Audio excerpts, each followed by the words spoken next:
Hello, I'm hoping this works and you can hear me. The voice isn't really showing. Anyway, hopefully this works. So, for those of you who could not make it to our meeting, I hope you are all healthy and well. Any background noise that you hear is from my cat. Yeah. And I just want you to know I'm here for you guys, and just email me if you need any help, or you can contact me through either Teams, Blackboard, email. You now have my phone number. And I will also create a Discord for you guys to contact me through. Just trying to be as available as possible for you. So hopefully this video will work. And this will, so you guys can access this again. So for project 6, it's more about taking the photograph of the object than the object itself. So create an assemblage, aka 3-dimensional collage of found materials in and around your home. Maybe we were joking earlier about putting a roll of toilet paper on a pillow, like a fancy pillow, or like making an altar for your, like a roll of toilet paper. Something like that, right? What happens if you combine two objects together, like Marcel Duchamp did with a stool and a bicycle wheel, right? You can do some really cool things with objects you have around your home. And with this one, it's more about practicing taking photographs of that piece, which is a whole thing in itself. So play around with the lighting. Does it look best in direct sunlight? Does it look best in diffused light? I know for fiber pieces where you need color and texture, they're really tricky to take photos of, so you need more of a diffused light, but a lot of light. Where other pieces look a lot better with severe direct light, creating an interesting shadow. And what happens when you don't have good lighting in your house? Maybe you have to take it outside to get light to take photos of it. You can also play around with the environment that suits it best. So maybe a plain wall behind it, like in a gallery space, is the best. Or maybe it, like in your bed, like hanging out on, like creating almost a landscape with your blankets, is the best. So take lots of photos, play with your piece, and then pick 3 of them to post into Blackboard, or email me if Blackboard is not working for you. So like I said earlier, it's less about the piece itself and more about playing and practicing getting clear documentation. This is just to kind of get us back into the swing of things, have fun. Feel free to use these pieces as therapy for yourselves. So let's check out the super quick presentation that I posted for you guys. So art that lives through documentation. There is a lot of art that is part performance, part sculpture, or very ephemeral that only survives through documentation. So through video, photographs, even drawings of works. So consider that just as important as you can really, I'm trying to say something good here and my brain's like, no, we're going to stop now. Sorry. So consider it as art in itself, your documentation. Maybe it's a continuation of the piece, of really just showing us what that piece is, getting all the visual information that we can possibly have about it, but maybe it also shows the concept, the emotion behind it that you want the viewer to experience through that documentation and through that piece. So here we have Marcel the Shell, which you can click on these links to go check out Marcel's video. I will let you do that on your own. So Marcel the Shell is this little shell with little shoes and a googly eye that will tell you stories as they move around their home. So it's using found objects and using the space and viewing scale in a different way. So we know how small the shell is because of the objects around it, its environment. So you can play around with your arts environment. Here we have Andy Goldsworthy, who creates ephemeral pieces using nature and letting the natural world just erode them away, like this piece, Snow and Stone Arch. So this piece was made in 1986 and no longer exists because it was made out of snow and stone, and snow melts. So this piece continually changes, and with like each minute even, depending on how warm the day was and how cold that snow was. And that is the art itself too.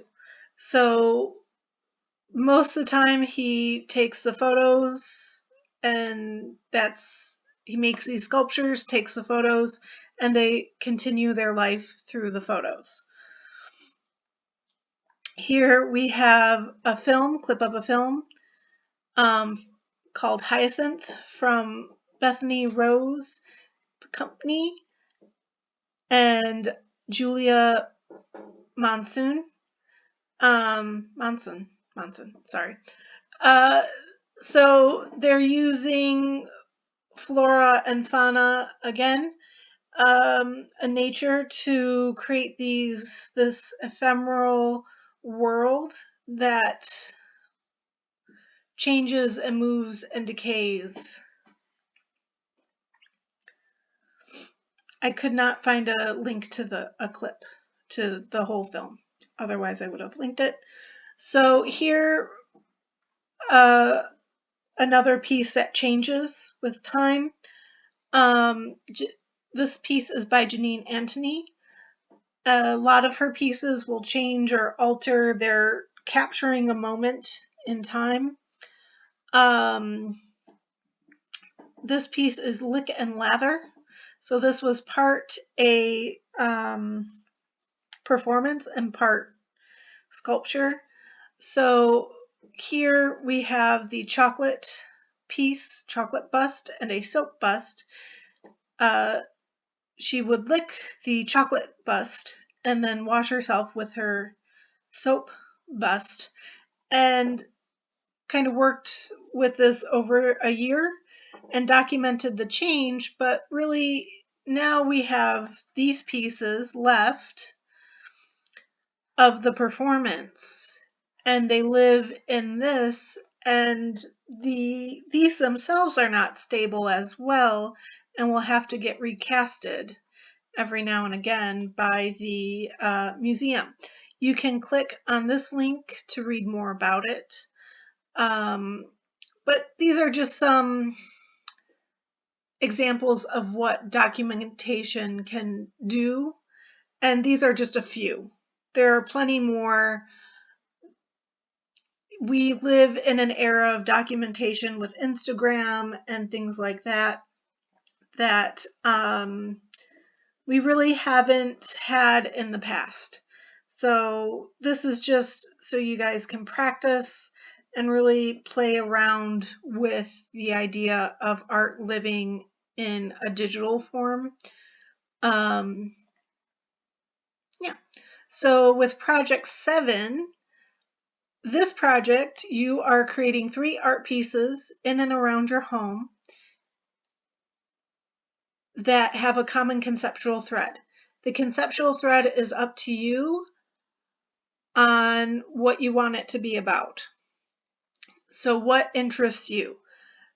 Maybe maybe your art is like about where you work, so maybe it becomes about your home. Or maybe you need to help entertain small ones in your house, so you create some art pieces with them. And it's the experience of creating art with them that is that conceptual connective thread. So use materials and environments that you have on hand. Don't worry about trying to go out and buy stuff.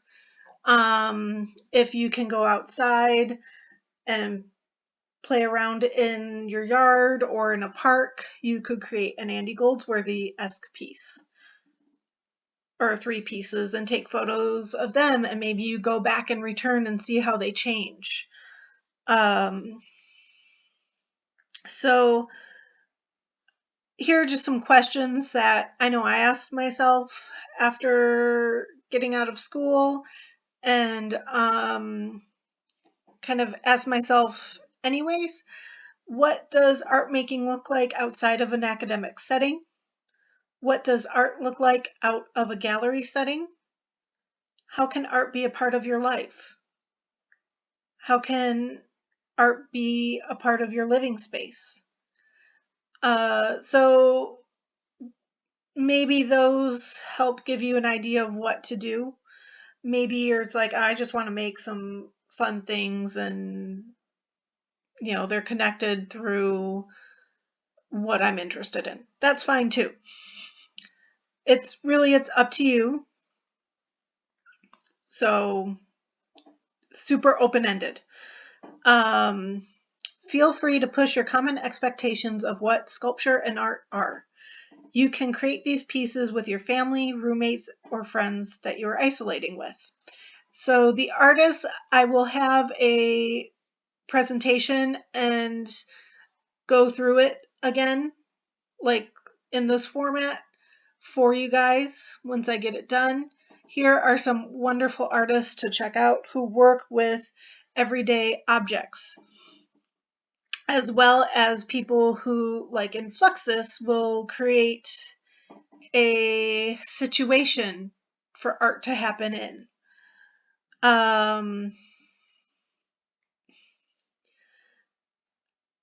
Other people, their art is more about their living space being where art happens, or their studio, and their art is about what happens in the studio, like Bruce Nauman. So there's so much. This is so open for you guys to play with. And this is similar to what these more open-ended things are what you're going to be encountering in intermediate sculpture, if you choose to take intermediate sculpture, which I think you should, next semester. And hopefully we'll be able to do that in the art room, where it's a lot easier to teach sculpture one-on-one or hands-on. So other questions you can ask yourself: what is sculpture? What is art? What is an art space? So what is an art space? Is it a space? Is it any space that you make art is an art space? Or is it a certain space for you? So all of these projects are due April the 28th. You can, you can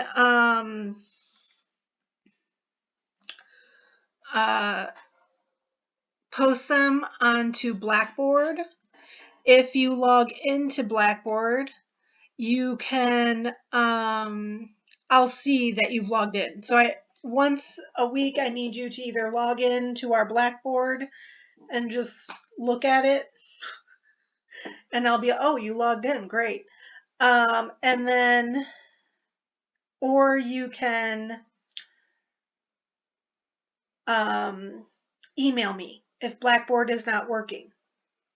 So, and just be like, hey, I'm thinking about art. Great. Or just, hey, I need to talk, and I'm there for you. During our regular scheduled class times, I will be by my computer, and I'll contact you back very quickly. Otherwise, it may take me a while to get back to you.